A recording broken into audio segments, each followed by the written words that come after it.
Good evening, everyone.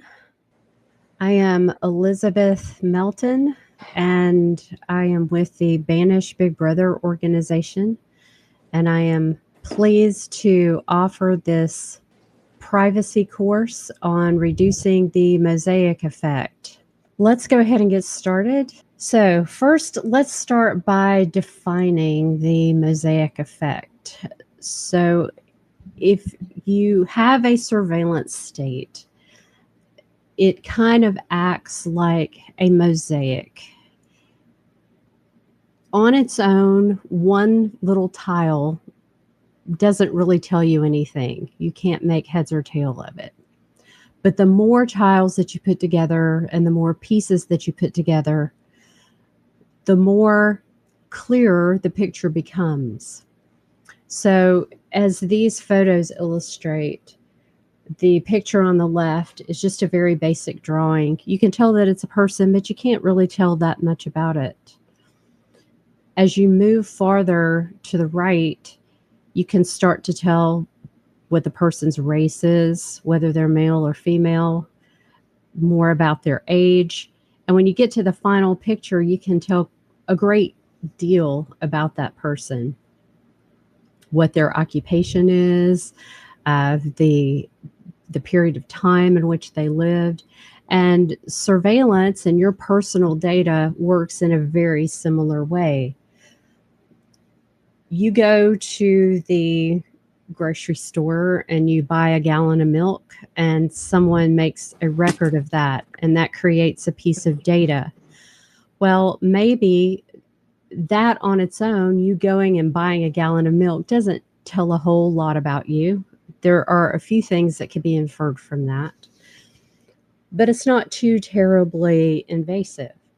But if someone records everything that you purchase and the times and dates of everything that you purchase and other detailed information, the more that information comes together, the more they know about you. And then if you start adding other information to that, like the places that you drive around town, your medical information, your education, pretty soon people that have that kind of information know a great deal about you. And the more that someone knows about you, the more they can target you for various things. So, a lot of times when I talk about privacy and surveillance, these are the kinds of responses that people will return in when I'm talking to them about it. It's keeping us safe. If you have nothing to hide, you have nothing to worry about. They already know everything that there is to know about me. Why do I care if they know more? Privacy is dead. It doesn't matter if you say fill in the blank with some sort of privacy protecting practice, like say getting rid of flock cameras. It doesn't matter if you get rid of the flock cameras, they still have satellites that are watching you from the sky. Some surveillance sounds so outrageous that people will deny that it's even happening and say that it's a conspiracy theory.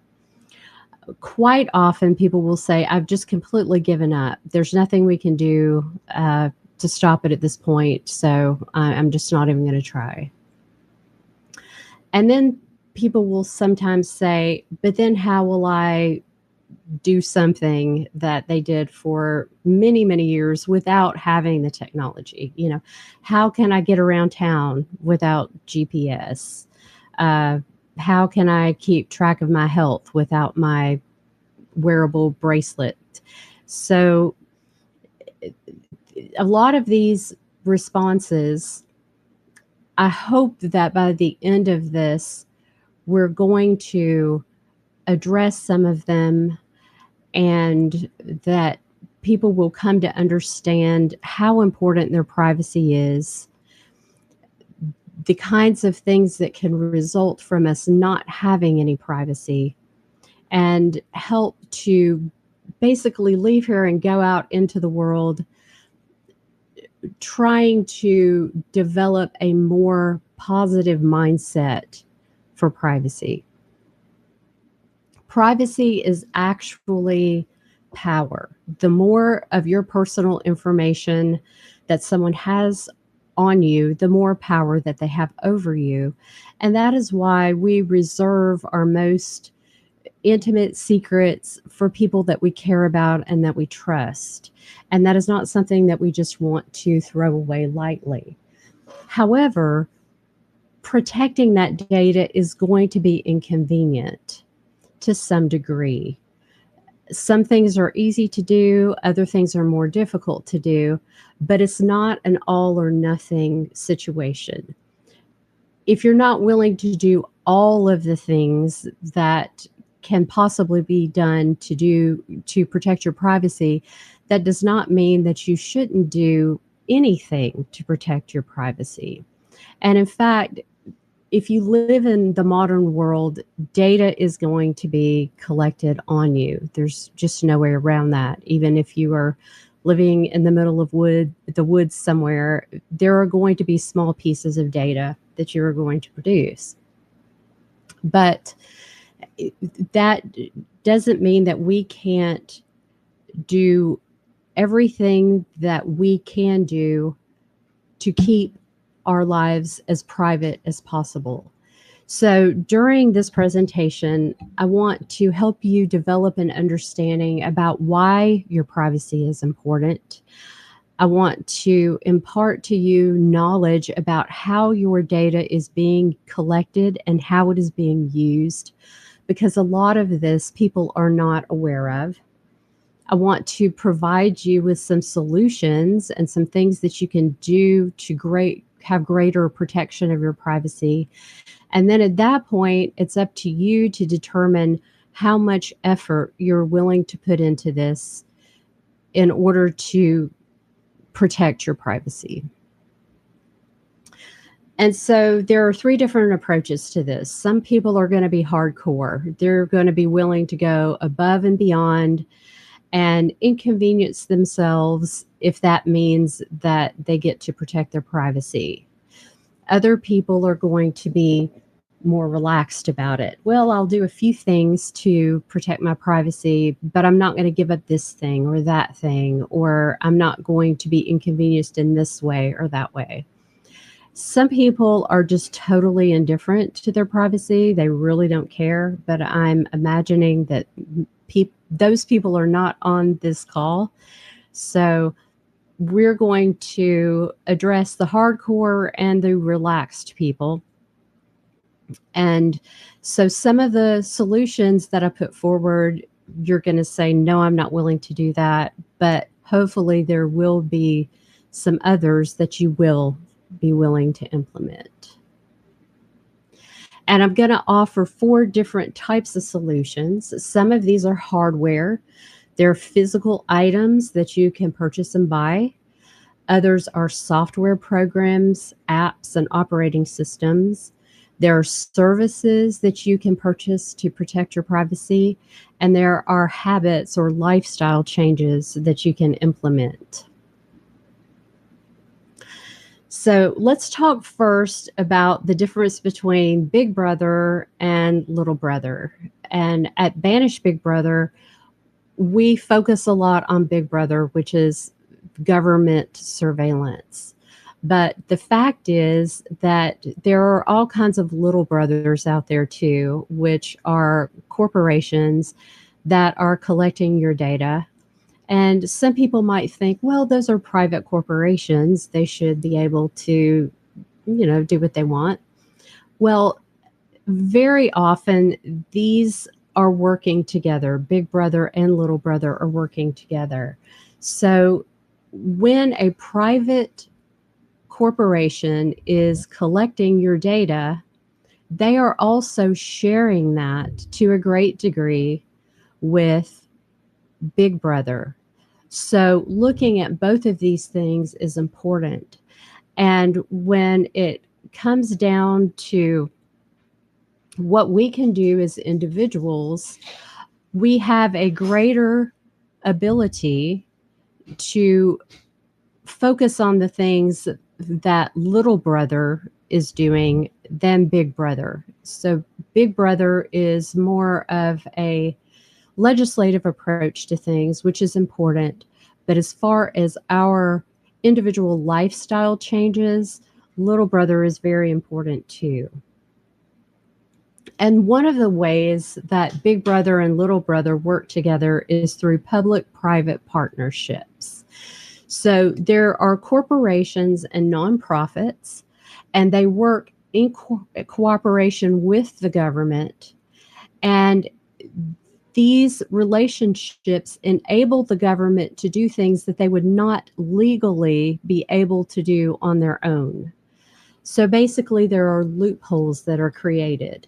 And one example of this is the flock safety, the flock cameras. Your local sheriff's department can't put up flock cameras everywhere, but flock industries or flock safety, they can put up the cameras and they can form a partnership with the sheriff's department and provide them with that data. And in this way, government and law enforcement routinely circumvent the law. Information about you that normally would require a warrant under our Fourth Amendment protections, they can now circumvent and simply go straight to data brokers and purchase this information about you. And not only can the government purchase this information, pretty much anybody can purchase it. And one example of this is Wired Magazine recently did a story about the Epstein Island, and they had purchased cell phone data from a data broker about people who were present on the island and were able to track those cell phone numbers back to the places in the United States where they were located. And through a series of processes and narrowing down, figure out who some of those people were. So the data brokers are the businesses that collect or mine data, and they get this information from banks, retail stores, online platforms, and other businesses. They take this data and they process it, they store it, they analyze it with AI, and they are able to create personal profiles on individuals.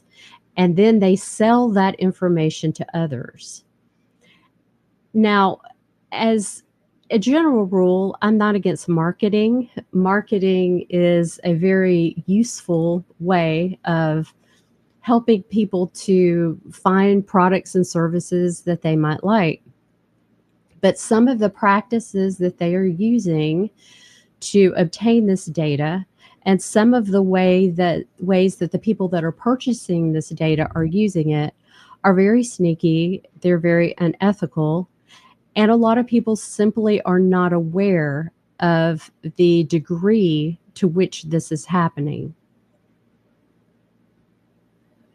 So we're going to talk about different kinds of data records that you produce. There are many, many more than what I have listed here.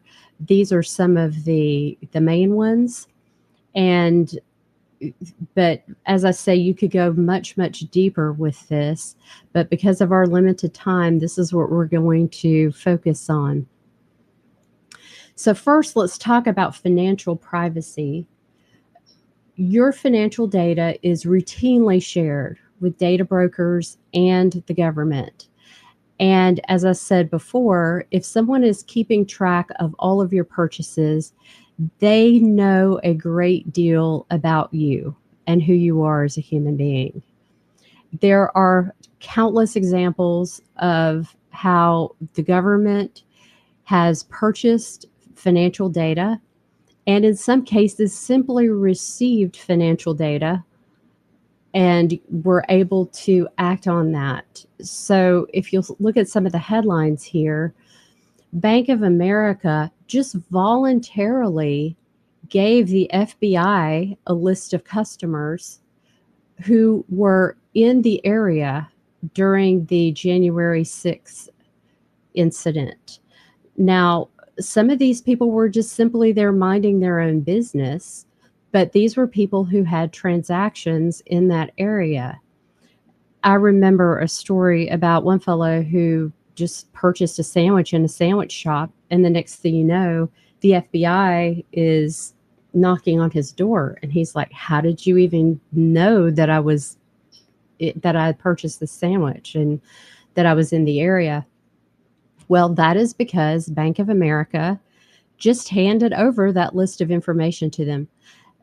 Now, often they'll hand it over without a subpoena, but in this particular case, they handed it over without even being asked for it. And that is a huge problem. So, among that information, they had compiled a list of people that had purchased a firearm and put that at the top of the list. So, yeah, they not only knew who the people were and in the area, but they knew some of the products that they had purchased. The NSA admits that they purchase sensitive data on Americans all the time to spy on them. So basically, we have an illusion of financial privacy. If you go to the bank and you ask for information about your bank account, they'll ask you for your ID, and they won't give it to you if you don't have your ID. And so we have this perception that my banking information is private. But in reality, that is not true because your information is regularly sold. And this is something that has been given the name surveillance capitalism. Now, I don't like generally using capitalism in a derogatory way because I think capitalism and free markets are a good thing. And I would define this when governments and big business work together, I define that more as cronyism, but this is the term that it has been given, not by me. And this basically describes when your data is used to build profiles in order for businesses to shape your behavior and determine how they're going to interact with you. This headline that I have here was just rolled out a couple of days ago, where Delta has announced that they are going to start participating in AI-based airfare pricing. And this is a trend that you're going to see where big business is using the data that they collect on you to determine not only what prices you're going to be paying, but also what products they might even offer you. Now, this can take place from data that they collect if you're in a physical store, and it can also be collected from your online activity. For example, if you have a fancy computer or a fancy laptop or a fancy phone, anything that is considered to be luxury equipment, they will be able to tell that, and they will price your merchandise or your service that you're purchasing accordingly. Kroger, Walmart, Whole Foods, they are all have programs that they are implementing that have digital price tags instead of the actual physical price tag on the shelf. So you, as a customer, they will either use facial recognition or they will use your phone when you come into the store to determine what your prices are going to be on the items that you purchase. And keep in mind that these businesses, it used to be Walmart made money. They would sell you products. You would go in, you would buy the products, and that's how Walmart made their money. Now, in addition to that, They also make money from selling the data regarding your purchases to the data brokers. This is true also from banks and all kinds of other businesses, credit cards. They are not only making money from the products and services that you consume, they are also making money from the data that you provide by doing business with them. So, how does this work? You go into a retail store and you make a purchase. They take that information about your purchase, including the time, the location, the date, the amount spent, the time that you were in the store, and the merchant category code. The merchant category codes identify different categories of merchandise. They've recently added a category for firearms. You may have heard that. And all of that information then is sold to a data broker. That data broker turns around and sells information that they have obtained from other sources, like maybe your name, your address, biometric data, your shopping habits. Anything that they have collected, they can sell back to the retail store. So when you go to a store, if you use a loyalty card, if they use facial recognition at the self-checkout, if you use your credit card with that loyalty card, all of these things are linked together. So your loyalty card is keeping track of all of the purchases that you make. All of that information is then sold. When you walk into a store and you have your phone on you, there are Bluetooth beacons that monitor your movements throughout the store. They keep track not only of the products that you purchase, but the products that capture your attention. So if you stop at a particular product and you're looking at it for an extended period of time, even if you don't purchase that product and you move on, they still have that information.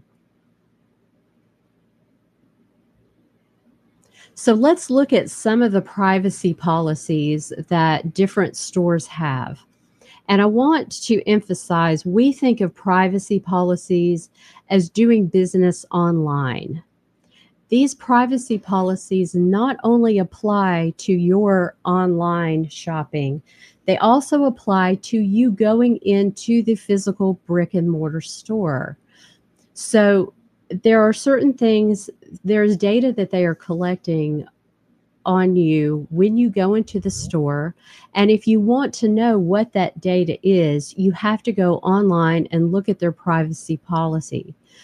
So even though you're just simply walking into a store, you're not signing anything, you are subject to their privacy policy simply because you walked into the store, and you're expected to know that information.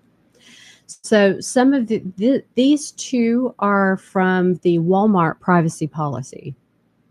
So they're collecting your age, gender, citizenship, ethnicity, date of birth, family or marital status, your household income, your education, professional and employment information, family health, the number of children that you have, the number of cars you have, software or virtual assets that you own, biometric information, your voice print, the imagery of your iris or your retina, your face geometry, palm prints or fingerprints, your location data, background information, inferences. Inferences is particularly troublesome because these are things that they just infer. They may be true or they may be not true. This is not factual information. These are just things that they make assumptions from, simply from the data that they have collected. Now, I would imagine that 20 years ago, if you were to tell people, Okay, before you go into a Walmart store, they're going to collect your fingerprints. We're going to take a picture of your retina. You're going to have to speak into and so that we can record your voice. People would have been outraged. They would not have cooperated with this. Walmart would have been boycotted. But because we have incrementally over time become accustomed to having our privacy invaded in this way, we now routinely do these things, and most people don't even give it a second thought. Okay, these two are also from the Walmart privacy policy. We may obtain personal information from you about you from other sources. We may obtain device and browsing information from third parties. We may provide you with links to other online services and may include third-party features. We may not own or control these linked online services or third-party features, and we're not responsible for the information practices of these third parties. So when you use, like online, if you use Walmart and Walmart uses some third-party processor in order to provide you with that third-party processor might have their own privacy policy. There may be several third-party processors. And if you don't have, sometimes you don't even know who these third parties are, much less have access to all of their third-party privacy policies. So basically, they're telling you here, we just do what we want. So this portion of the privacy policy talks about how they share this information, all of your information, with their business partners. And business partners is a really smooth way of saying we are selling your information to data brokers. And if you look at the last sentence at the top section, this disclosure may be considered a sale or a share under applicable laws. So that's what that means, is they're sharing or they're selling your information to data brokers. And so the bottom one is from Lowe's, who has decided that they are going to install license plate readers in their parking lots. And if you'll notice at the bottom, it talks about, we regularly delete the license plate reader data that we collect when we determine that it is no longer necessary. But we reserve the right to retain it to comply with legal requirements or this, that, and the other. So basically, they retain the information as long as they want to. They kind of tip their hat at the idea that, well, we'll delete it sometimes, but we will decide whether or not we're able to do that. So why is all of this important? All of this personal information that they're collecting on you by data brokers, for one, is subject to data breaches. People are hacked, businesses are hacked all the time, and you don't know when this information is going to end up somewhere in the dark web. You don't know what's going to be done with it. And there is the potential for a great deal of abuse here by bad actors. Your choices as a consumer are going to be intentionally limited. If they determine that you are a person of means, education, higher income, there are going to be lower priced choices that you are not even going to be able to see if you're shopping online, because they're not going to offer those to you. The more complete your data profile, the greater picture that they have of you, the more subject you are going to be to manipulation. And ultimately, your insurance company, for example, could purchase information about the kinds of foods that you buy, or whether you're buying alcohol or any other sorts of things that they could use as an excuse to impact your insurance rates. And a lot of this comes down to various state laws and what they allow insurance companies to do.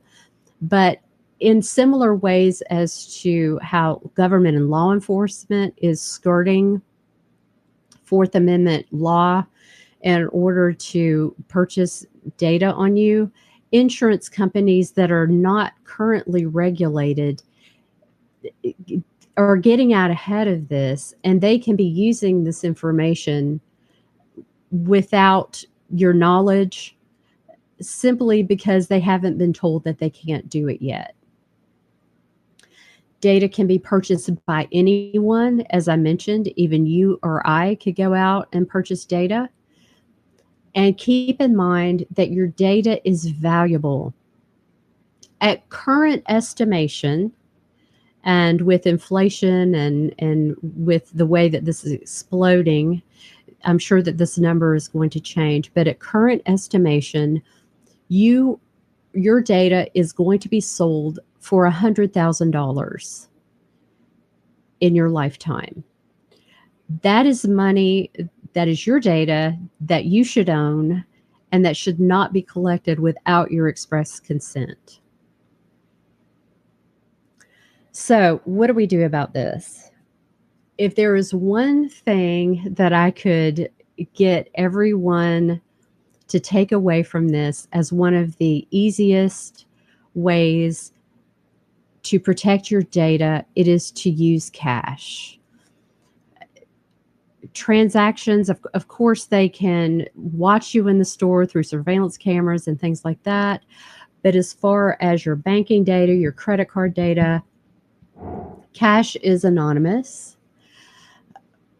Your purchases cannot be tracked in this way. Your location cannot be tracked in this way. You save yourself and the business card fees. Your data cannot be breached on a purchase that you made with cash. And in a situation, say, like last year in North Carolina, when you had all of these people who were trying to get gas and so forth, they didn't have cash on them.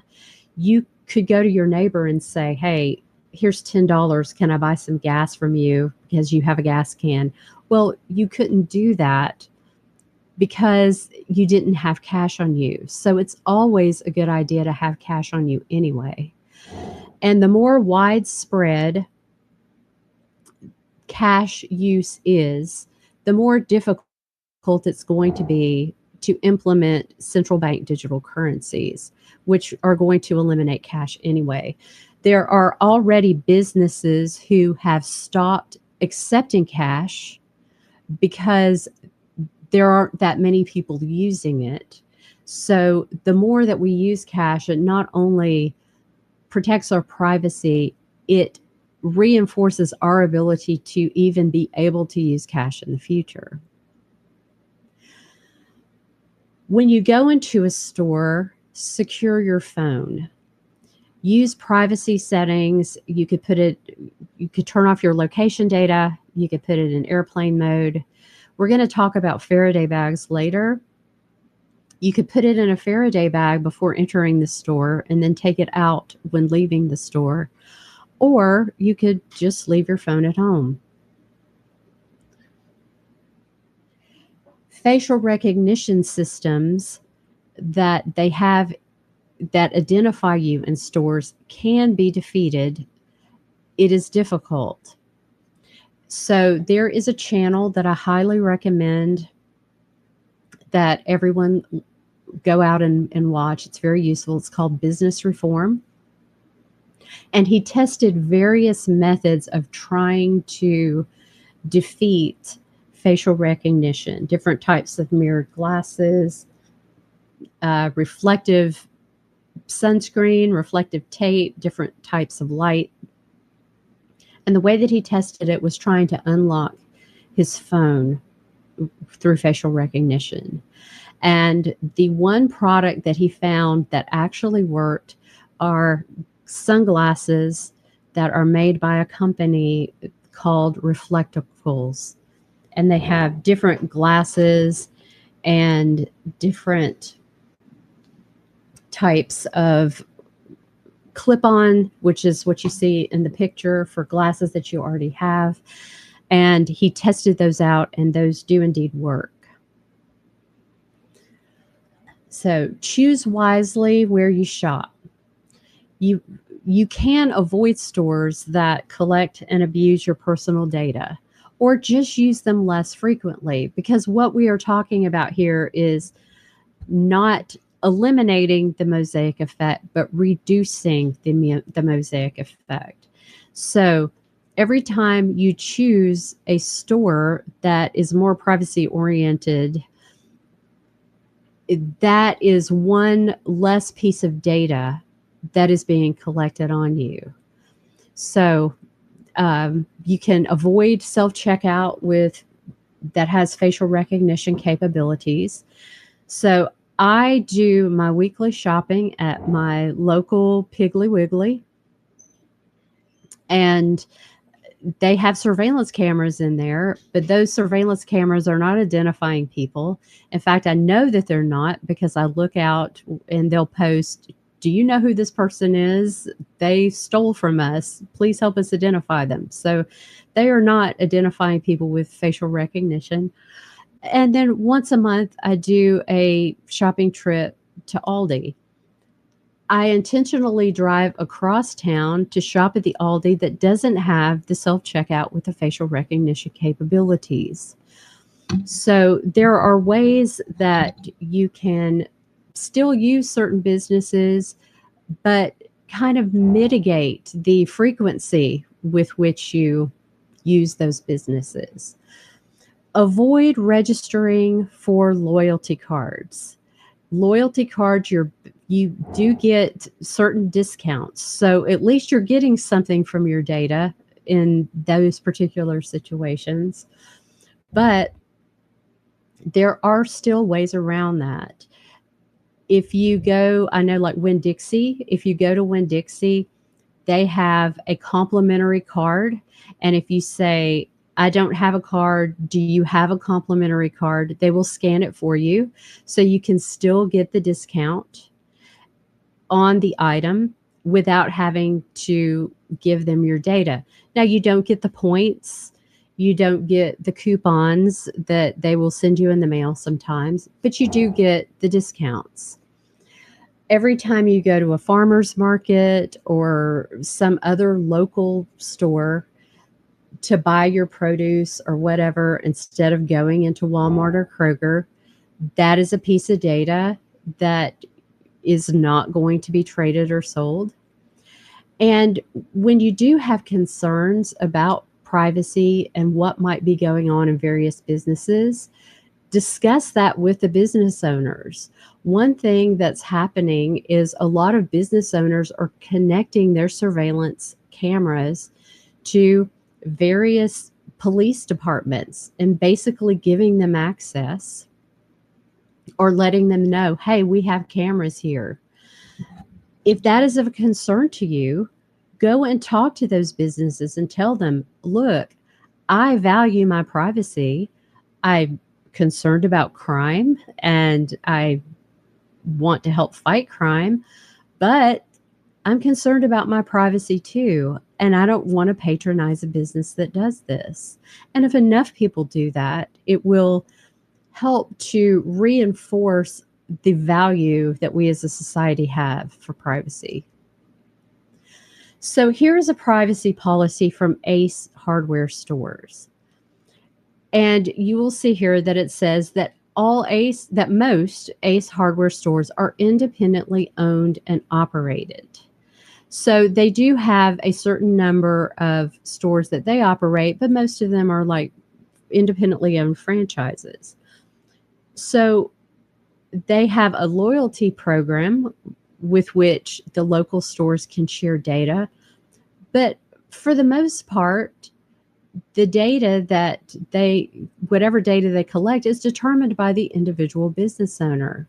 So this is a situation where you can go into a store And you can say, I want to speak to the owner, and ask them about their data collection practices.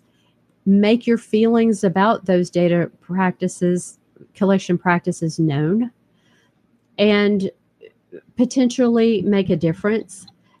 And I'm guessing that most of these people aren't using facial recognition, and they're not buying data brokers and information, and they're not monitoring your phone as you walk around the store. So sometimes you're like, okay, I need to buy some screws and nails. I'm going to go to Ace Hardware. Well, maybe Ace Hardware doesn't have something that you need, and you have to go to Lowe's, or you have to go to Home Depot with their big tower in the sky with their camera that monitors the whole parking lot. Well, okay, on occasion you might have to do that. But remember, and I'm going to keep reiterating this throughout the presentation, we're trying to reduce the mosaic effect. We're not going to be able to completely eliminate it. So when you're shopping online, you can use burner cards. And there are a couple of companies that will help you do this and give you numbers, which is basically a virtual credit card. And that allows you to shield your actual debit card or credit card number from being put out there on the internet. And both of these companies have certain free programs that will provide you with some services. And then they have other paid services that will give you even more features. These services also offer private phone numbers, so you don't have to give out your number. They have email addresses that you can use and handles. So depending upon your subscription level, you could even, if you use Apple Pay or Google Pay, they can enable you to anonymously use that as well. So business reform, which I'm going to have a list of resources at the end of this, but Business Reform is a YouTube channel, and they have a quick start guide that he outlines all of the different plans that they have available and how it works so that you can use burner cards for online purchases. So what about cryptocurrency? Cryptocurrency has super ownership control. Nobody can take your cryptocurrency away from you unless they, I don't know, hold a gun to your head and get your seed phrase. It's an investment. It has, even though there are ups and downs in cryptocurrency, trending over time, it has gone up in value and it's not subject to inflation. You can have long distance exchanges. But for what we're talking about, if you're doing your weekly grocery shopping, if you're buying clothing or wanting to go on a trip or something like that, we're not at the point that cryptocurrency is practical for those kinds of things. You can't generally go into a barbecue restaurant and buy a meal with crypto. And there is a practice which is called hodling, which is hold on for dear life. And that most people that have cryptocurrency, they want to keep it. They're not really anxious to get rid of it. They consider it to be very valuable. So we're not at the point yet where crypto can replace cash and other means of purchasing things. So this leads to a discussion of payment apps, and payment apps are just as troublesome as debit cards and credit cards when it comes to your personal data. They too collect all kinds of data on you. They are selling that data. They are monitoring that data. They are actually phasing in federal requirements that they report transactions that you that you do on your different apps. And they do have a troubling track record of abuse in different ways. Now, I recently spoke to someone who was talking about how they were troubled by the fact that Cash App now wants them to enter when they make an exchange what it's for. You know, what is this you're doing? Because it's Cash App's business. You know, not only that you're exchanging money, but well, what is this for?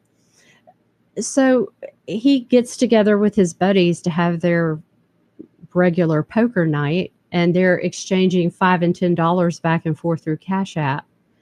Well, okay, here's a group of people who are in the same location for 2 or 3 hours, and they're trading back and forth $5 to $10 increments. They know what you're doing. They can look at that and they can tell that you're playing poker or that you're gambling in some way. So we have come to think or basically be blind to the fact that these are things that they can readily, and AI in particular, can readily figure out. And we should not be comfortable in that situation, particularly when it's just as easy to take a stack of $5 bills and just trade in cash. So when it comes to payment apps, always read the terms of service, the terms of use, and privacy policies thoroughly. And if you're willing to spend the 12 hours or however long it takes to do that and to understand it, at least at that point, you'll know if you can make it through the legalese, what is being collected. But my personal practice when it comes to apps is to avoid them when at all possible. Now, I can't always do that. I have particular clients that pay me, and they have to pay me through Zelle. That is their requirement, and I have to do that. But I'm not going to be using those payment apps just to trade money back and forth with people that I could just as easily hand a $5 or $10 bill if I need to. So if you look at these headlines, you can see that banks are regularly kicking people off their services. They're closing their accounts because of political reasons, because of things that they're doing that they don't like. And the reason that they know about these things is because of the data that is being collected on them. Now, a while back, you might remember that there was a big controversy about PayPal, who was going to start fining users $2,500 for spreading misinformation. And this misinformation didn't even have to have anything to do with PayPal at all. So essentially, if you post something on social media and that post goes viral and it becomes on PayPal's radar screen and they determine that's information, they're just going to take $2,500 out of your account. Well, there was such an outrage about this that they walked it back. And they said, okay, well, we're not going to do that, but we will fine you for intolerance. Well, what is that? Who defines what that is? Basically, it's what they determine that it is. And the fact that they feel that they have a right just to take people's money, I mean, that's kind of troubling. And I don't know if I would trust an institution like that anymore. So let's move on to phones. Phones, that's not my phone. It is my tracker. And that is precisely what our phones have become. Cell phones capture audio and data from your private conversations. People would say, oh, that is conspiracy theory. They are not listening to you. Yes, they are listening to you. I know personally that I was having a conversation with a friend who said that they were going to go a couple of weeks, like have a sobriety, not drink any beer for a little while, look down at their phone and they had an ad for an alcohol and drug recovery program. So you cannot tell me that that is strictly a coincidence and that that phone did not hear that. Also, phones are constantly collecting your location data, and there have been some very troubling examples of a poor guy who was tracking his bike ride around the neighborhood, and the next thing you know, the police were asking Google for his data and talking to him because there was a robbery at a house that he drove by regularly. There was a man that worked at Macy's who was arrested at his job because his location data put him in the neighborhood of a murder that took place. So he spent 6 days in one of the worst jails in the country for a crime that he didn't commit simply because of his location data. And these, like the fellow, that the bike rider, okay, he didn't end up going to jail or getting arrested, but he still had to spend several $1,000s on a lawyer and a great deal of his time, not to mention the stress, in order to get himself out of the situation. So let's go back to some of the responses that I get, that if you're not doing anything wrong, you don't have anything to worry about. Well, that is not true. The fellow that was arrested at Macy's, he lost his job. He hasn't been able to find another job because of the publicity surrounding his case. And if he hadn't been cleared, that was a capital murder charge. That could have ultimately been a life or death situation for him. And all of the apps that you have on your phone are problematic as well. All these apps can see which other apps you have installed. They can share information. They contain bloatware. These are pre-installed apps and apps that you installed that never use, that are constantly sucking up data for no reason at all. This includes your personal data, contacts. It includes your location. They have pieces of code that are embedded that collect raw data that feed directly to the brokers. The brokers don't even have to approach the app company. It just goes directly to them. So one solution to this is to get a privacy phone that is run on Graphene OS. And there are different things that you can do that Graphene OS will allow you to do. You can sandbox various apps. You can store pictures and things like that in ways that the apps can't obtain it. Because if, for example, if you have Facebook on your phone, Facebook can look through every picture you have, regardless of whether or not you share it. It can look through any file you have, anything you have on your phone. Basically, it has given itself permission to go and look at that. To where with a graphene phone, you can compartmentalize, you can set up different profiles. So the apps on one profile can't read the app on another profile. You can isolate workspaces. So those workspaces can have their own VPNs, they can have their own storage, they can have their own encryption. You can run multiple instances of the same app in these different profiles. So your Signal chat in one profile doesn't necessarily know what your Signal chat in another one is doing. There is a Titan M2 chip that can prevent brute force access. So if somebody physically takes your phone, and it can isolate Google Play services from apps that don't require it to run. So we all know, well, I shouldn't say we all know, but many people know that Google is horrible. They're one of the most privacy sucking services that are out there. And but there are some apps that just absolutely have to have Google Play services to run correctly. And if you feel that you need to have Google Play in order to do that, you can isolate it and use those apps with Google Play without having to use it all the time and without it being able to see everything else that's going on. And you can have up to 32 profiles on a Graphene OS phone.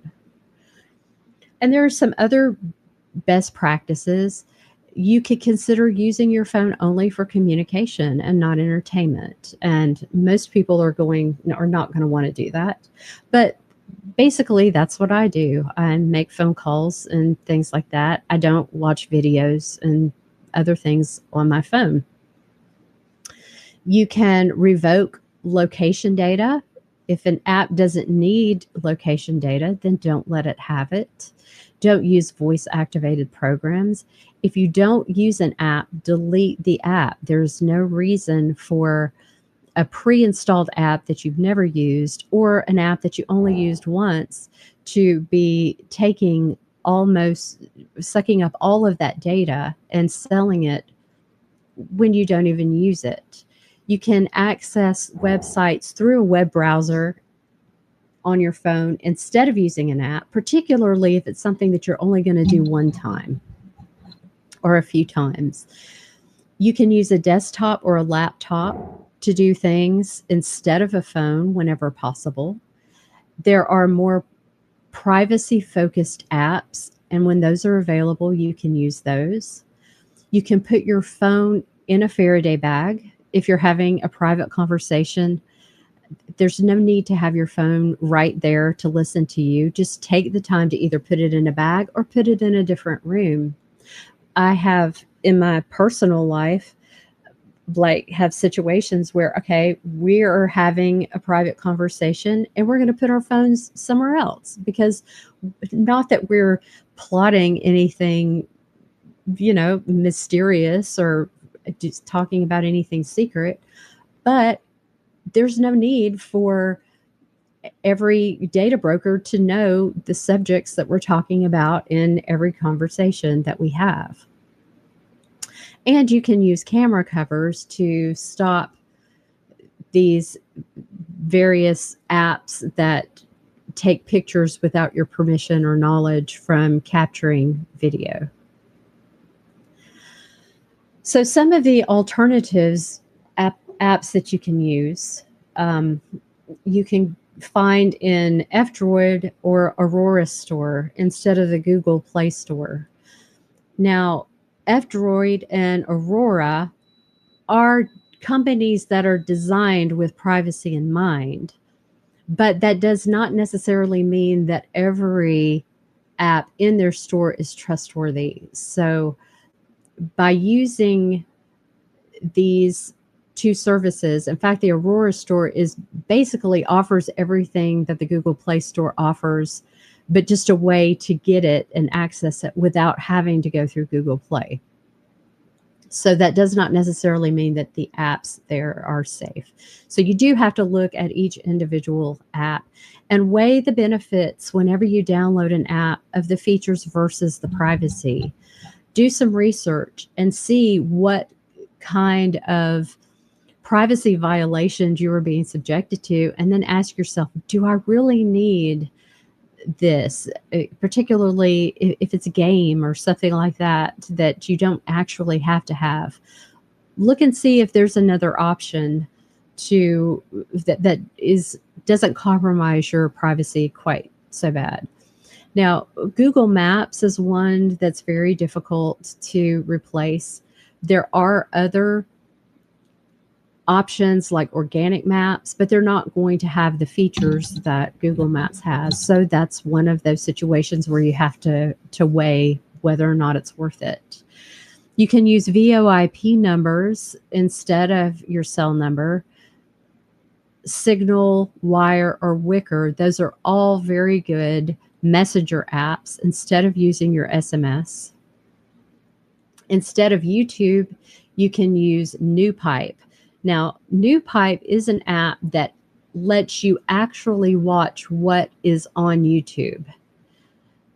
But Odyssey is another video channel that offers a lot of things that are on YouTube. Some of those people that have channels there also have channels on Odyssey, even though it's not directly a you can't access directly what is on YouTube with Odyssey.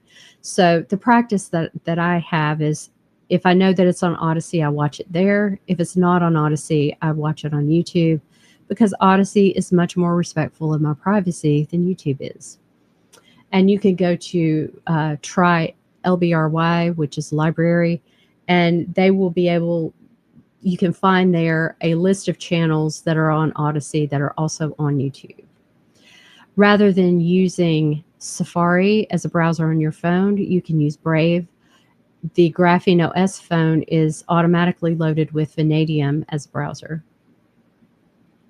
And some other things that you could do, and there are lots of open source apps, but just a few are Simple Gallery Pro that you can use instead of Google Photos, Voice, which you can listen to audiobooks, and Antenna Pod, which you can use to access podcasts.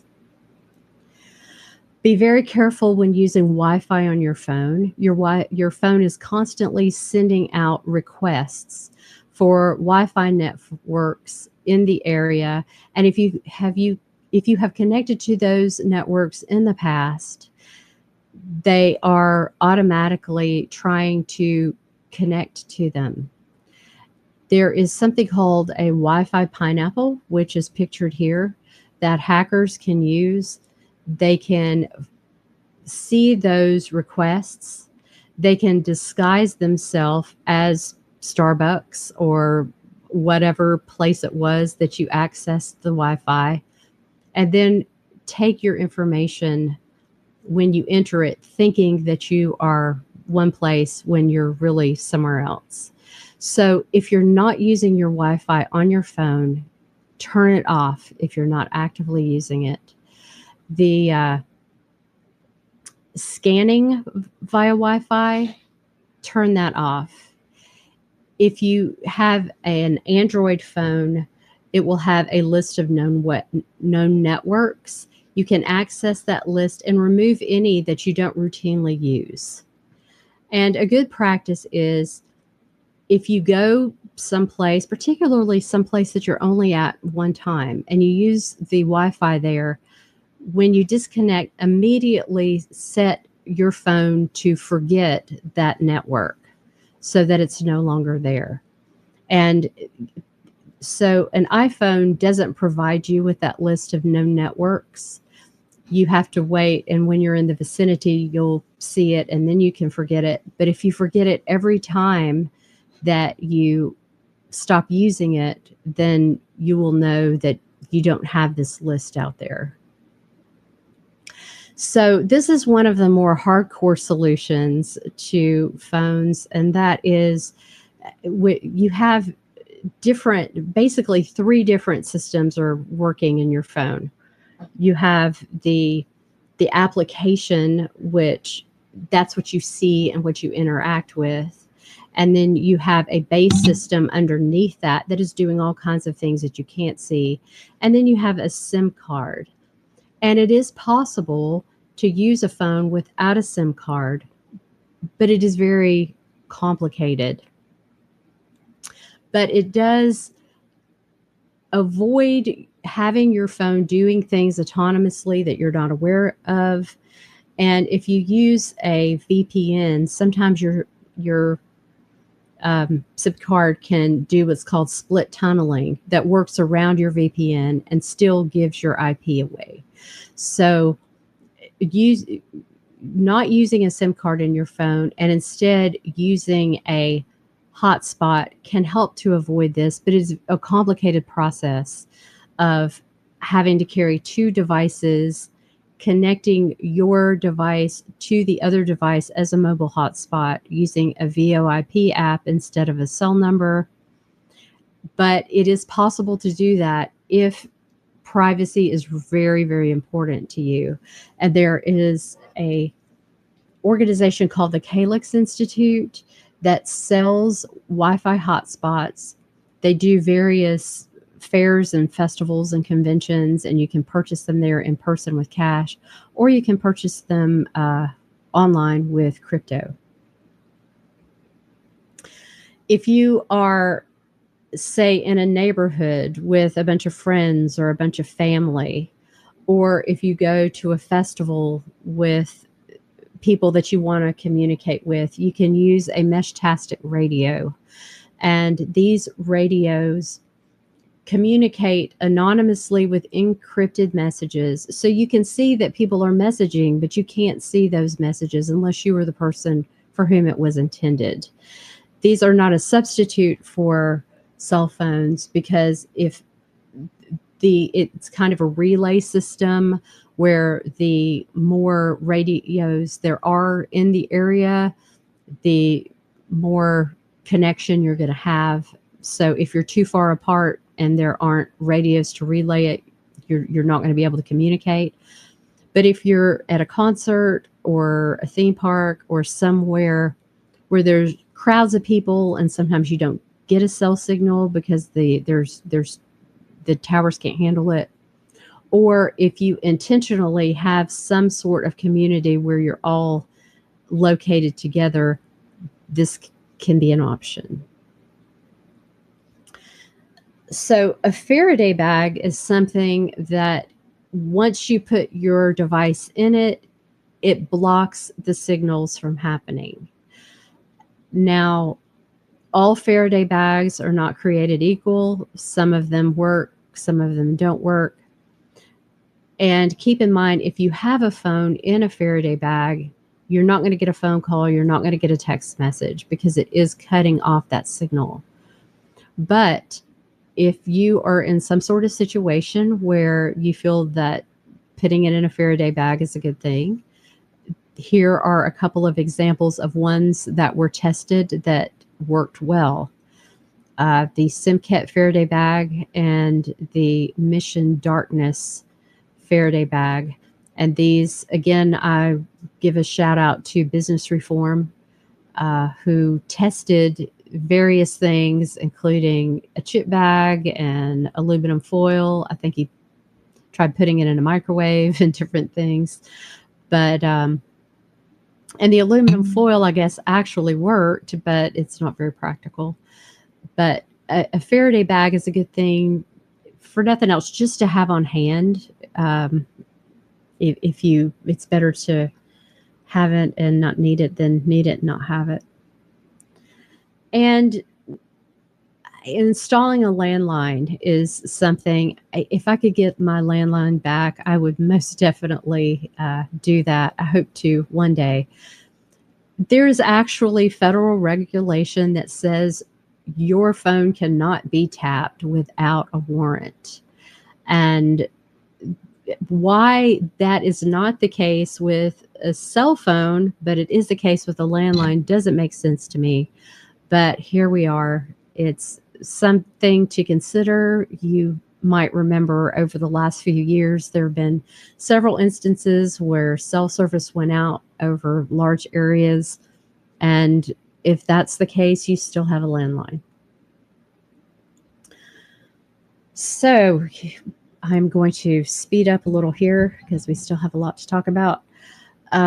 Operating systems on your computer using the internet on a computer. You have Microsoft, you have Mac, you have Linux, basically.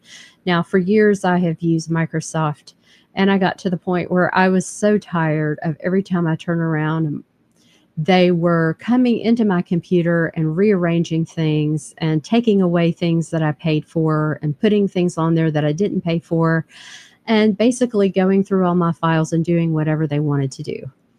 So it was a very difficult, I was kind of scared to do it, I'll be honest, because, at the end of the day, if I switch to something and it doesn't work, I still have work to do. But I did switch to a Linux operating system. And I was comfortable doing that because I purchased a new computer and I knew that I could always go to my old one while I did the transition. And I will tell you that even though I was nervous about doing it, it is one of the best things in the world. it hasn't been that difficult of a transition at all, and I have no regrets for having done that. So there are all kinds of open source software that you can use. Anything that requires a Windows system, there is an alternative in Linux. It is not really user friendly if you're not a tech person to set up on your own, but there are several places. There is a fellow, his name is Glenn Meter, Meder. His first name is Glenn, Glenn, who has a system that he'll send you a thumb drive with it loaded and then walk you through the process. So if you do decide I have a desktop computer or a laptop and I am tired of Windows being in my business and you want to go to Linux, I highly recommend doing that. So it is no secret that Google is a horrible, privacy disrespecting company. They read all of your emails and drive content, not just for the purpose of advertising. They do it simply because they want to. They scan 300 plus billion email attachments with AI every week. They allow third-party developers access to your email. Anything that they can use to suck up data and sell it, they are doing it. I highly recommend minimizing the use of Google products. I do have a Gmail address. Sometimes people do things using Google Drive, and that's the only way that you can access it. But again, minimizing the data that gets taken from you. I would not use Gmail as my primary email. Whenever it asks you if you want to sign in with Google, if you have an option of not signing in with Google, I recommend doing that. It may be a little bit more trouble. You might have to keep up with the password, but it is very, very good for your privacy to not have everything centralized with Google. Social media over the years has been a primary source for facial recognition data. Their terms of service basically allows them to snoop throughout whatever you have on your device. If you are not comfortable with everybody in the entire world knowing something about you, do not post it on social media. I would consider not using photos, particularly of children. It's one thing when you know, because Clearview AI and these companies that basically have created these databases for facial recognition use by companies like Walmart and Kroger and so forth. That is where they started out getting most people's information, is simply from scraping it from Facebook. So your child, they're not able to consent yet. They're not able to determine whether or not they want that out there. And we're going to talk about that later. But you could use a nickname. There are social media alternatives which are better, such as Gab and Minds. And unfortunately, there aren't a lot of people on those. So although they are alternatives, it's not necessarily practical because all of the people that you want to talk to, your friends and family, aren't on them. And what happens with certain companies like Gab and Minds, who are free speech, they advocate for free speech. Of course, the people that really want to use horrible free speech are there because that's the only place they have to go. So,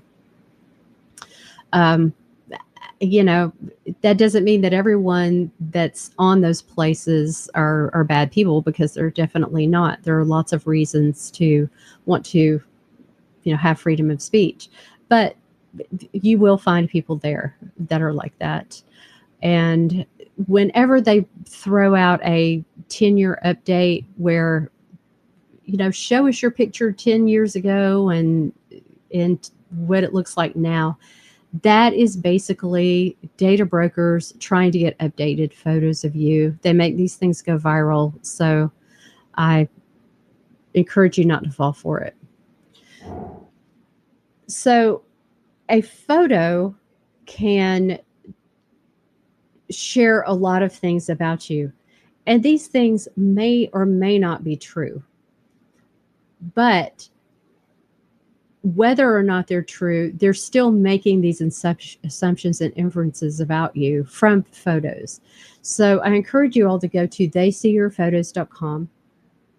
They use Google Vision API, and they show how much can be inferred about you from a single photo. And you can look at these people, there's all this data, and I wasn't able to show everything here, of course, but they have pages of data that they are inferring simply from these photos.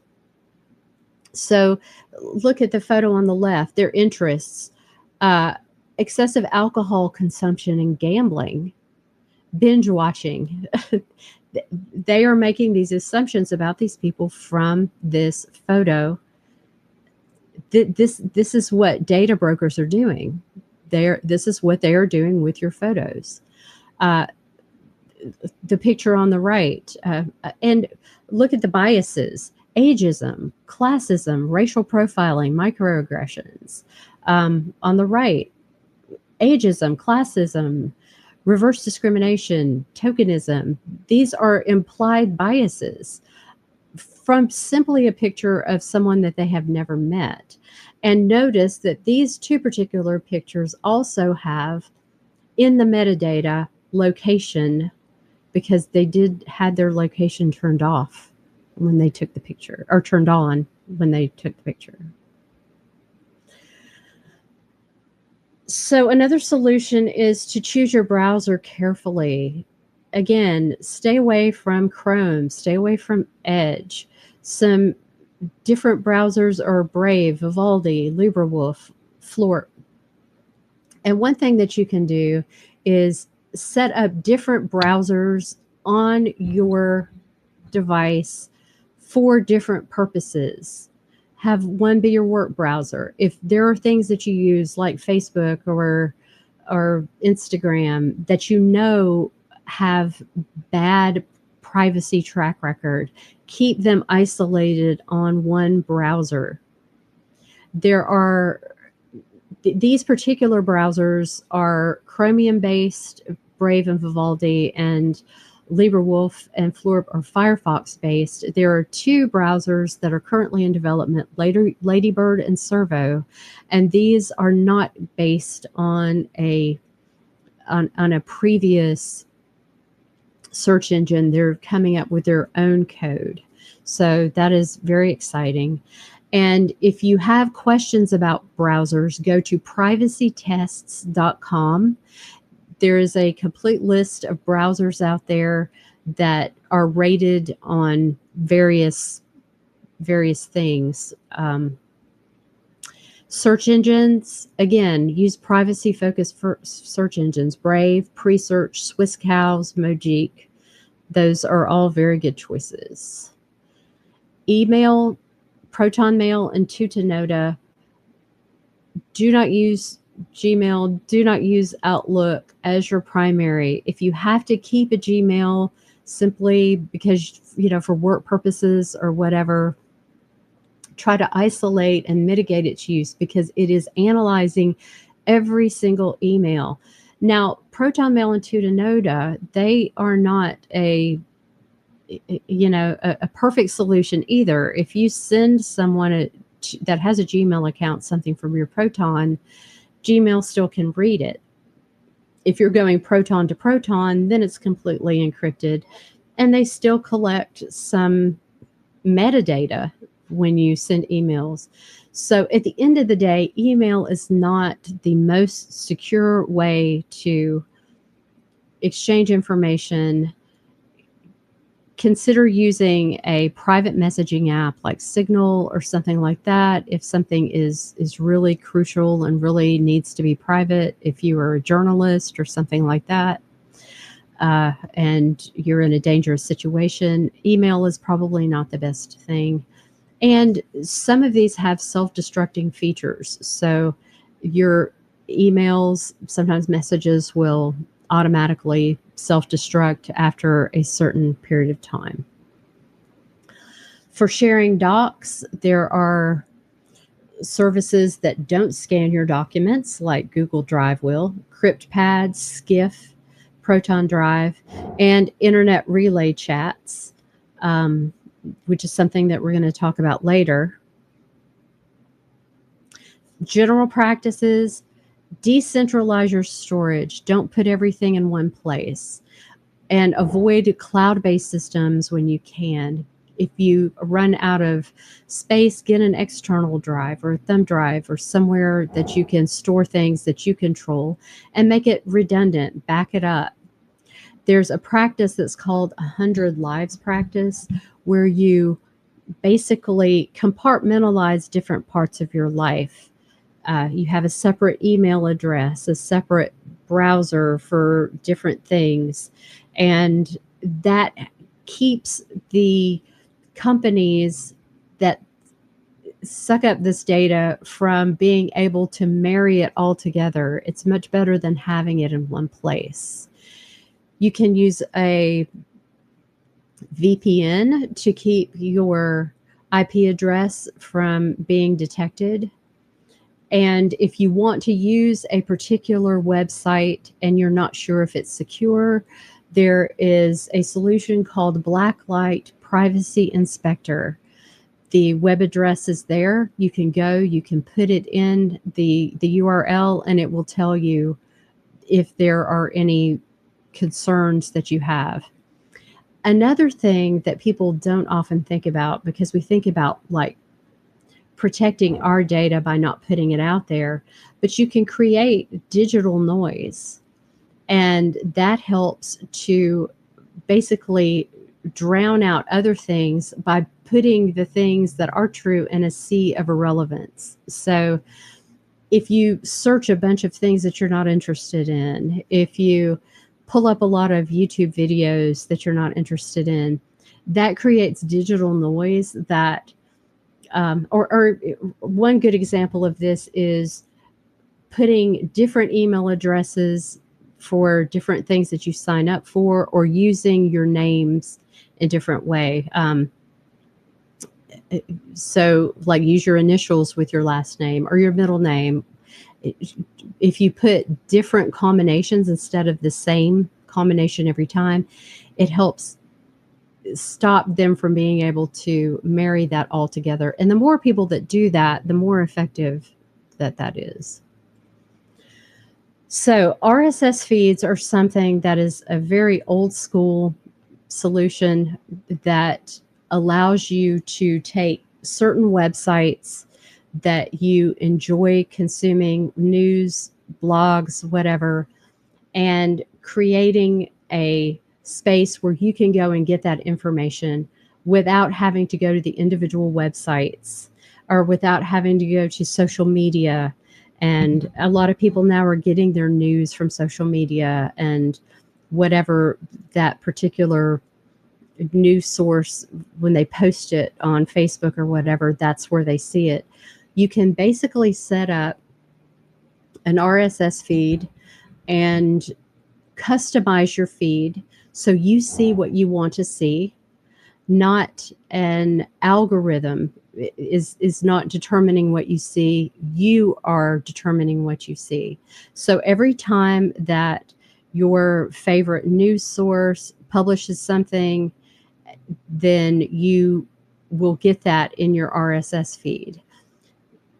The content is consolidated. It saves you time. You don't have to be subjected to ads. Now, this does depend upon the publication having an RSS feed available. But if it doesn't, there are generators, and some of those you might have to pay for, some of them maybe not. But for example, Facebook is not going to want an RSS feed because they want you to come to Facebook. However, RSS.app has a way that you can get, if there's one particular person or three particular people that you want to follow on Facebook and you never see their stuff because it's lost in a sea of ads, you can use that app to create an RSS feed without having to go to Facebook and wade through all of the garbage that they're wanting you to see instead. Internet relay chats, this is one of those hardcore solutions because it does require a degree of technical know-how, but you can set up an internet relay chat. You can talk to people privately without going through any platform. It just requires someone to host it. Now, once you connect with somebody, you can then communicate directly. It's going from you for person to person. You can even exchange documents and files without going through a server. It's strictly person to person. And if for an example, when there was a coup in Russia and an attempted coup, and they completely shut down the media and nobody could get any information out, they were able to smuggle out information to the world through internet relay chats. And when you think about the how some things are going in Europe now, how they are basically shutting down people's ability to get certain social media or certain information, these are the kinds of things that are going to be potentially really important in the future. The smart home. This is probably one of the most troubling and pervasive uses of data collection. We tend to think of our homes as our haven, as places of privacy. But ultimately, all of these devices that you're bringing into your home are listening to what you're saying. They are collecting all kinds of data as you use them. And there is something called the Computer Fraud and Abuse Act. You have different institutions that will try to go in and reverse engineer some of this stuff just to see exactly what it is that they're collecting. But this particular act makes it difficult to do this research and put the information out there. So a lot of it, we just have to assume that it's a worst case scenario. So different devices can create detailed maps of every room in your house, including your furniture placement. They can take video without your consent with their imaging systems. There was a case of a woman who her Roomba vacuum cleaner took a picture of her on sitting on the toilet, and somehow that picture got posted on Facebook. It captures your private conversations. So my advice would be to completely ignore smart technologies altogether. But if you feel like you absolutely have to have that Roomba, don't connect it to the Wi-Fi. If you have to have a security system, try to get one that you can control, a closed circuit system that doesn't go to a cloud. And also there is something, if you have a little tech savvy or know somebody that can help you, that's called a Pi hole. And this is a device that you can create with a Raspberry Pi that blocks the network traffic that leaks your personal data to third parties through your smart systems. Smart TVs, they are taking pictures of everything that you're watching. If it's connected to your Wi-Fi and you connect a laptop to it, it's collecting all the information on that and taking snapshots. It sends your information directly to Google and to Netflix, even if you don't have a Netflix account. So if one way to get around, if you want a nice, large, smart TV, is to not connect it to a Wi-Fi, instead connect it through the laptop. And then you can control that. Now, if it is connected to the Wi-Fi and you connect your laptop to it, it's going to read what's on your laptop and send that as well. So the key to doing that is to connect your laptop to the Wi-Fi and not the smart television. If there are any settings on there that involve tracking or AI, opt out of those, or just purchase a dumb TV or a projector if you can find a dumb TV anymore. So I promise we're running out of time here, but we are getting close to the end. So I'm going to go ahead and push forward. Your health records, we tend to think that our health records are private because of HIPAA laws. But I regret to inform you that HIPAA laws were not designed to protect your privacy. They were, in fact, designed to make it easier for your health records to be shared. And this takes place through electronic health records that are mandated by the US government. So whenever you go to a clinic, they put your personal data in these electronic health records. Your health information does not stay there. It basically is going into a government database. And in order for the health providers to comply, they have to prove that they are having meaningful use of these systems. So they are incentivized to use them as much as possible in order to receive Medicare and Medicaid rebates. With the HIPAA laws, there are over 2 million entities and business associates that your HIPAA data can be shared with. And most of those are unrelated to your direct care. So, of course, you know that your doctors and the hospitals and the labs and a nursing home, all of those people are entitled to have that information. They need it. But there are other pharmacies and insurance companies and accountants and all kinds of other people that are also getting this data on you that you are unaware of. So over 90% of providers have experienced some sort of data breach in the last 3 years. And all of this data is not only subject to these people that are authorized to have it, but also subject to data breaches. Keep in mind that the privacy form that you sign is different from a standard consent form for treatment. You don't have to sign the HIPAA form, although they might push back and give you a hard time about it. They're not supposed to do that. They are not legally supposed to keep you from having treatment for refusing to sign the form, but sometimes that, they might. And basically, when you do refuse to sign that, it really doesn't do anything other than if you have a problem later on, you can say, well, I didn't sign it. I would ask to have a paper copy of the HIPAA forms if you do decide to sign it.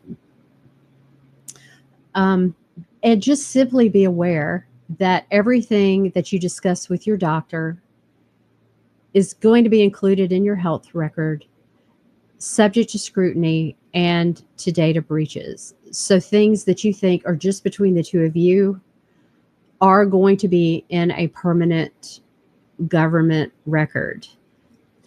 That is unfortunate because when we go in to get care, there might be embarrassing things or personal things that we need to share. So I'm not telling you not to do that.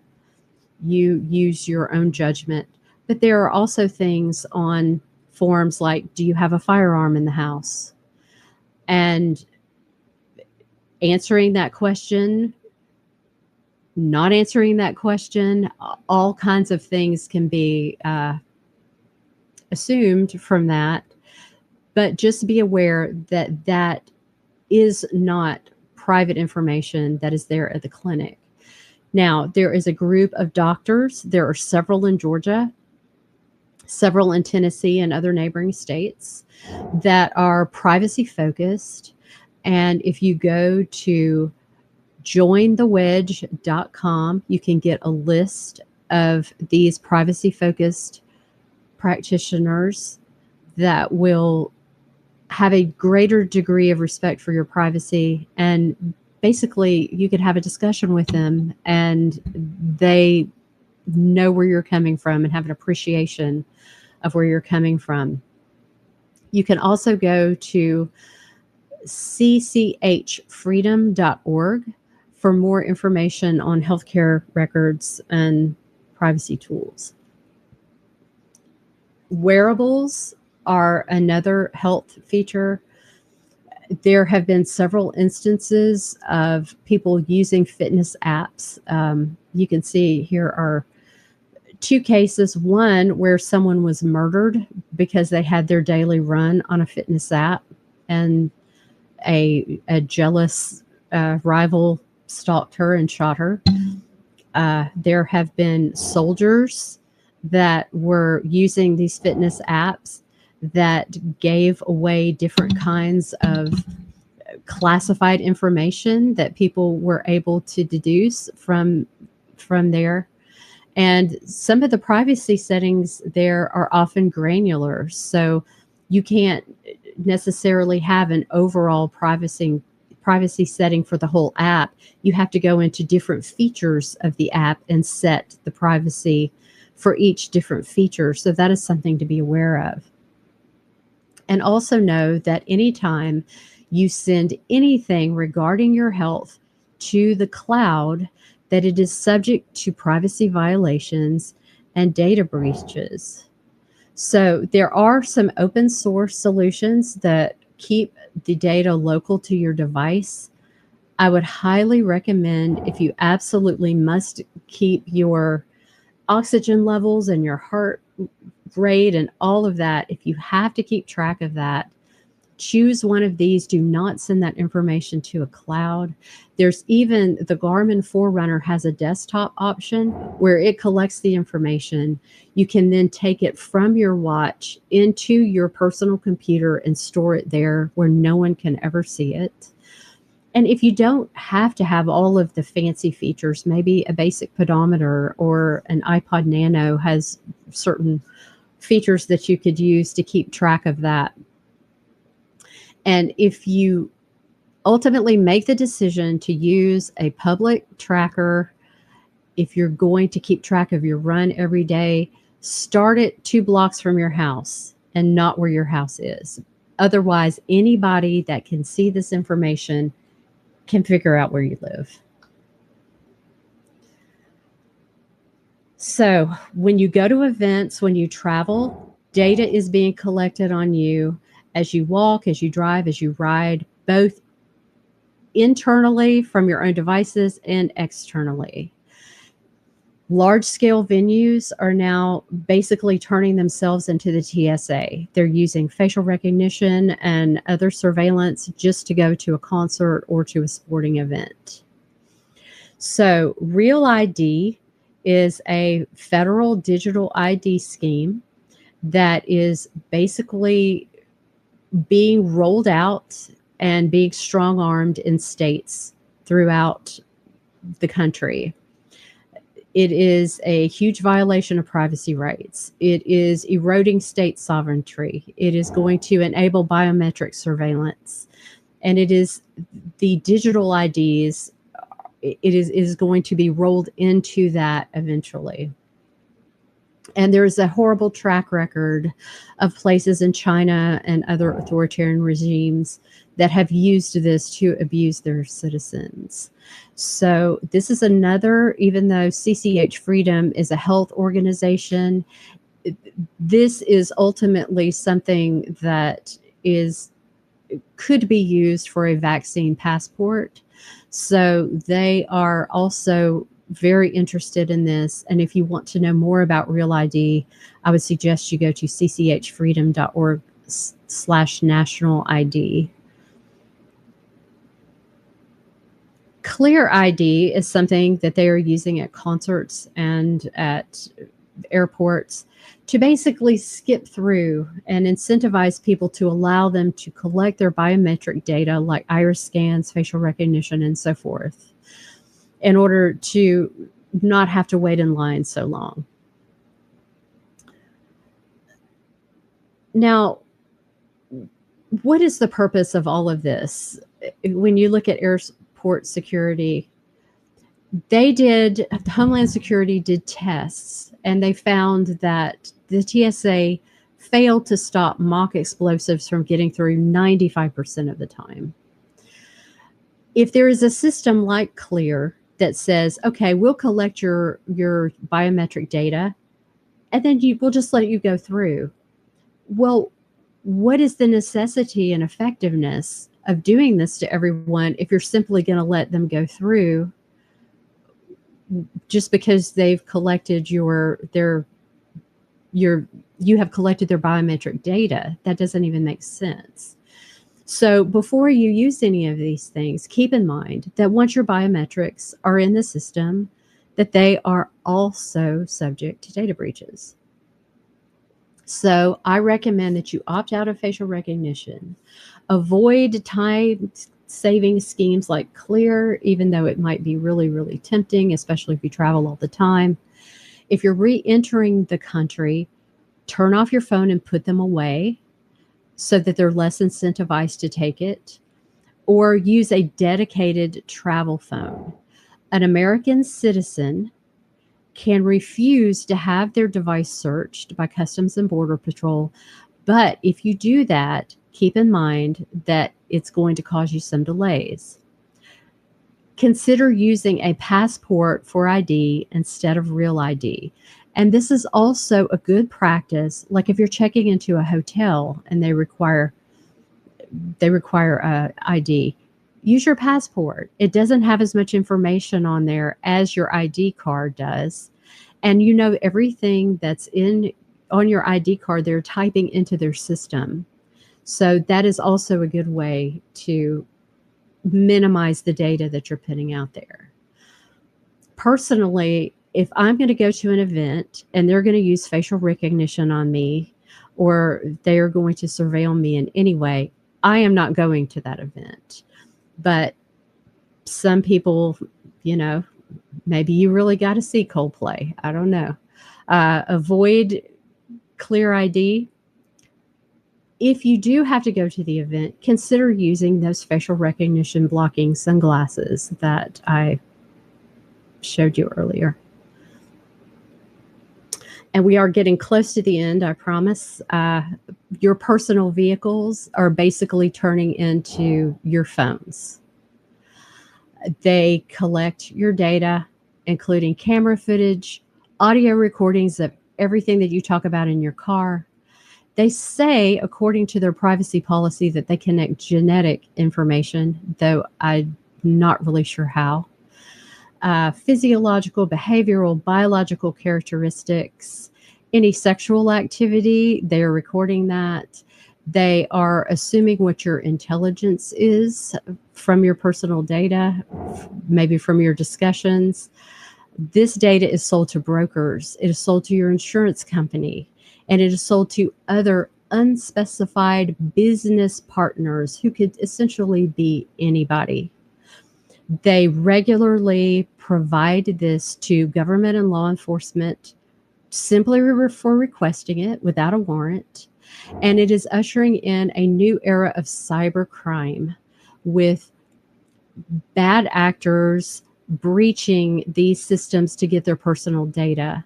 And in fact, I recently watched a video where in 5 minutes, someone was able to hack somebody's vehicle. They can keep you from being able to enter your vehicle. They can take if it's a self-driving vehicle, they can drive it somewhere that you don't want to go. They could lock you in your vehicle. It is very, very dangerous.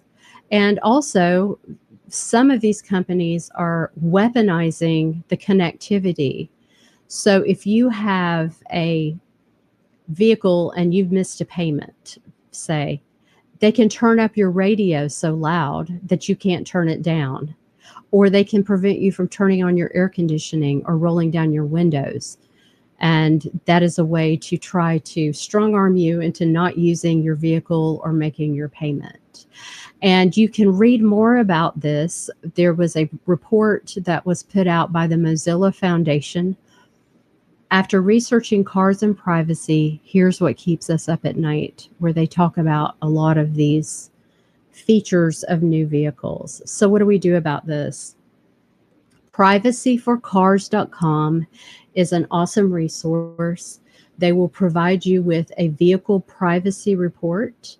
You go out there, you put in your VIN number, and it gives you all of this information about that they rate on various aspects of privacy. It includes your privacy policies for all of the vehicles, and it also includes the total number of pages in the privacy policy, the time that would be required for you to read them, and the reading level. It will assist you with deleting data from your vehicle, which is something you absolutely need to do before you sell it.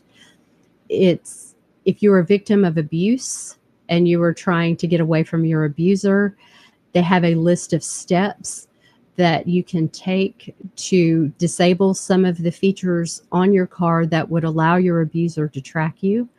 A list which is actually useful for anyone in that situation. And there you can find a privacy care dealership, which these are dealerships which specialize in helping you know what your car is collecting and setting it up in ways that minimize the loss of your privacy. So please wipe any personal data. If you have a vehicle like this, make sure that you delete that data before you sell your car. Do not connect your cell phone to your car, because then you are simply adding everything on your cell phone to the data that they're collecting. If there's a camera and you don't need that camera and you don't want that camera capturing information and you can tell where the camera is, put a piece of tape over it. That's a very simple fix. Or just do like I do and say, I'm never driving a vehicle that's over 2010. Okay. There's one more thing after this, but protecting children. Social media posts, including pictures, detailed remarks, and anecdotes. Data brokers are collecting that information and they are setting up a biometric data profile of your child. Before your child is even able to go out there and determine whether or not they want that, this is happening. If you have an app that helps you keep track of your child and where they are, know that you are not the only one that is seeing the data from that app. Third parties, data brokers, everybody that works at the company is seeing all of the private information that your child is putting into that app. If you have a baby monitor, if you have a camera in your child's room, and that information is going to a cloud, it is susceptible to data breaches and vulnerable to hackers. And children's electronic toys are often collecting and storing data, including some of these children's toys that take pictures. Those pictures are going off to the company that runs or that manufactures those toys. They're selling that information. Some of these toys are recording conversations that are being captured. Be very, very careful what electronic toys you give your children. Some of these toys actually come with a privacy policy. And those privacy policies are pages and pages long. If a toy has that, it is a pretty good indication that there are things that you probably need to worry about. So I would suggest that you only share social media images of children that don't reveal the full face.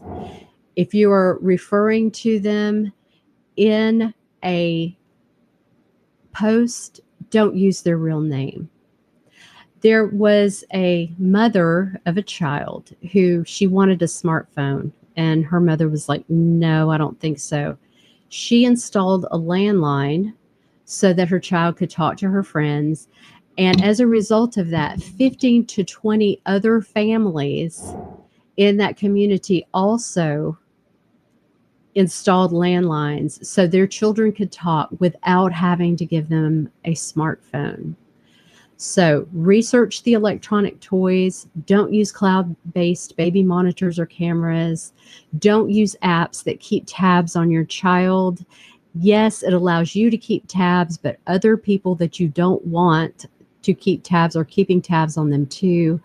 And teach them about the importance of protecting their personal data and privacy so we can turn around this whole attitude of our privacy doesn't matter. Now, I'm going to talk just a second about public surveillance. Not much about this, even though this is what Banish Big Brother, this is kind of our main focus. But there are just a couple of things I want to point out, and that is the flock cameras. I encourage you to participate in deflock. I know where cameras are. When I go to the Piggly Wiggly and back, I know the route to take that will avoid every flock camera. And yes, that is a lot of trouble to do that. And sometimes you can't avoid the flock cameras. But again, the Mosaic effect, we are taking away some of the data. I encourage you to boycott areas of town that are loaded with smart technology. And you could go to banishbigbrother.com/flock camera map or deflock.me to help map the cameras in your community. So this is the end. Additional resources, you can email me at elizabeth.melton@lpgeorgia.com. We have a great program, a chapter of the Banish Big Brother organization where we are working to try to fight mass surveillance. You can go to banishbigbrother.com. There are a lot of resources out there. There's a podcast, there's a toolkit. Business Reform is a YouTube channel. He has a lot of good information. The next 5 are a channel that some of them are on YouTube, some of them are not, but they're all available on Odyssey. And I encourage you to choose Odyssey when you can instead of YouTube. The Ludlow Institute, Naomi Brockwell, Rob Braxman Tech, The Surveillance Report, Tech Lore, and Take Back Our Tech. There's also a great book by Michael Bazell called Extreme Privacy.